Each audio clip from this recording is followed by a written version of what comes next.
Jurus penghilang tubuh. Chou Ying telah menghabiskan 2 hari terakhir untuk mengamati Ye Yuan dari jauh, tapi dia tidak menyadari perubahan yang dialami oleh Ye Yuan. Ketika dia berhadapan dengan Ye Yuan, dia menyadari bahwa target pembunuhannya sudah berada di tingkat ketiga energi murni Qi. Sebenarnya bagi Chou Ying, tidak ada banyak bedanya orang yang berada di tingkat pertama dan ketiga energi murni Qi. Lawan seperti ini pada dasarnya adalah sasaran pembunuhan yang sangat mudah baginya. Setiap 3 tingkatan energi murni Qi dianggap masih berada di fase yang sama. Meskipun hanya ada perbedaan 1 tahap dari tingkat 3 ke tingkat 4, perbedaan ini tidak bisa diremehkan karena kekuatannya sangat besar. Tidak sulit bagi seseorang di tingkat keempat energi murni Qi untuk menghadapi 5 atau 6 orang dari tingkat 3. Karena Chou Ying berada 2 fase di atas Ye Yuan, dia tidak merasa bahwa Ye Yuan merupakan ancaman baginya. Chou Ying tidak yakin apakah informasi dari Wan Donghai yang tidak tepat sama sekali, atau pemuda yang ada di depannya itu terlalu hebat. Chou Ying lebih memilih untuk mempercayai informasi yang dia dapatkan dari Wan Donghai. Lagi pula, hanya 2 hingga 3 hari yang lalu sejak dia menerima perintah itu. Untuk meningkatkan energi murni Qi dari tingkat pertama ke tingkat 3, tidak mungkin bisa dilakukan hanya dalam 3 hari. Jelas itu terjadi, ini adalah sebuah lelucon. Ye Yuan, orang ini sangat sulit untuk ditangani. Untuk sementara, aku akan menahan dia. Kamu dan Lu, cepat pergi dari sini. Perguruan dan Wu hanya berjarak sekitar 10 mil dari sini. Kalian berdua cepat pergi dan cari bantuan. Dengan pedang yang sudah ada di genggamannya, Tang Yu memposisikan dirinya di depan Ye Yuan dan Lu. Tang Yu bisa merasakan niat membunuh Chou Ying, namun dia tidak bisa melihat kemampuannya. Dia tahu bahwa kali ini, mereka sedang berhadapan dengan seseorang yang sangat kejam. Ye Yuan tidak hanya menyelamatkan kehidupan ayahnya, Tang Songhuai, tetapi dia juga memberinya pil obat tingkat tinggi. Bisa dikatakan bahwa Tang Yu berutang banyak pada Ye Yuan.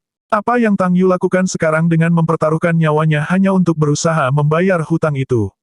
Meskipun Tang Yu adalah murid pintar dari perguruan Dan Wu, jika dibandingkan dengan Chou Ying yang telah melalui ratusan pertempuran, dia masih kurang dari segi pengalaman bertarung dan kekuatan. Tang Yu bukanlah tandingan Chou Ying. Yang dia lakukan sekarang tidak lebih dari mengorbankan dirinya. Di antara mereka bertiga, Tang Yu adalah yang paling kuat. Oleh karena itu, dia tidak ragu sama sekali untuk menjadi orang yang paling depan berhadapan dengan Chou Ying. Melihat Tang Yu yang sudah siap menghadapi musuh, Lu juga mulai gugup. Tuan muda, pergilah dulu Tang dan aku akan melindungimu. Ketika Ye Yuan melihat Lu berdiri di depannya, dia tidak bisa menahan tawa. Gadis konyol, apa yang bisa kamu lakukan? Minggir. Tidak, aku tidak akan minggir. Lu berkata dengan keras kepala. Ye Yuan merasa Tang Yu dan Lu bertindak konyol. Namun, tidak bisa dipungkiri hatinya tersentuh oleh sikap keduanya. Seseorang hanya dapat melihat kepribadian seseorang ketika berada dalam kondisi yang berbahaya. Ye Yuan bisa menebak tindakan Lu tetapi untuk Tang Yu, sungguh itu di luar dugaannya. Dia baru saja bertemu Tang Yu beberapa hari yang lalu.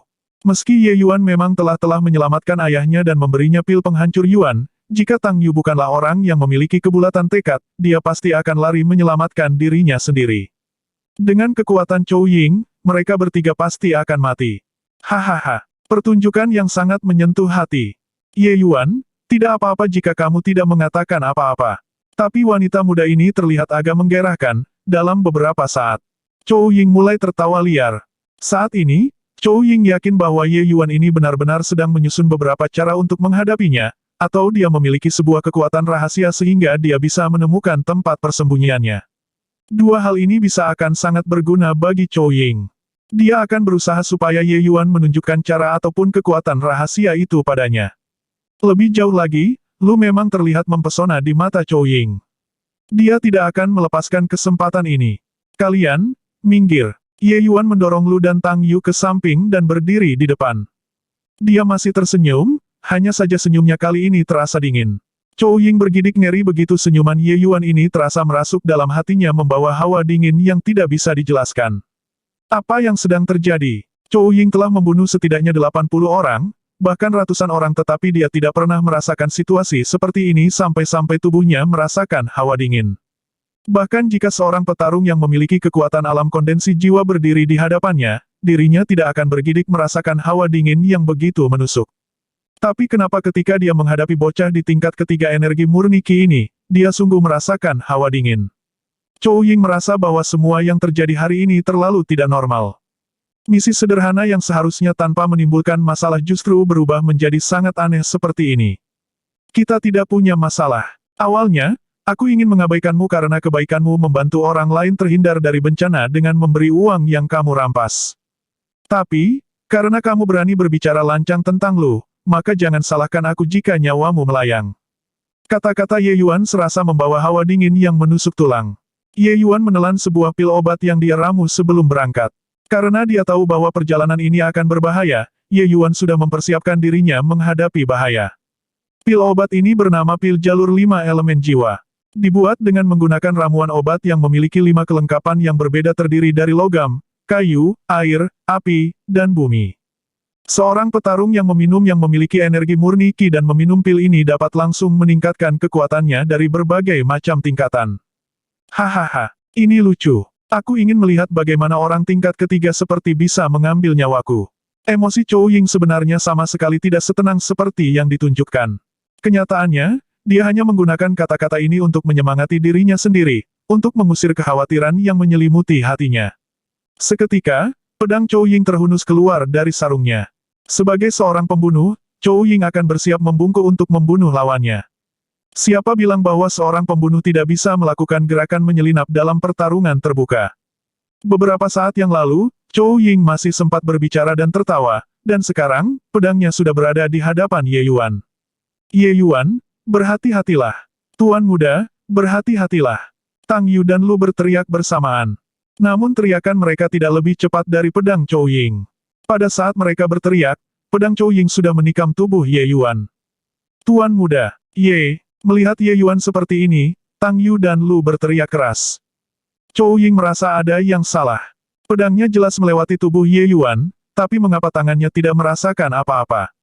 Alasan mengapa Chou Ying segera mencabut pedangnya bukan hanya karena dia berhati-hati, tetapi juga karena kegelisahan di dalam hatinya semakin kuat.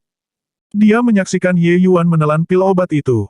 Meskipun dia tidak percaya bahwa Ye Yuan dapat mengancamnya hanya dengan memakan beberapa pil, sebagai orang yang selalu berhati-hati, dia tidak ragu sama sekali sebelum menarik pedangnya.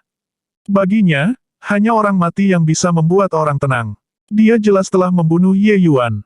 Tapi mengapa perasaan tak menyenangkan ini di dalam hatinya masih ada di sana? Pada saat ini, Ye Yuan yang ditikam oleh Chou Ying perlahan menghilang. Apa yang ditikam Chou sebenarnya hanyalah sebuah bayangan.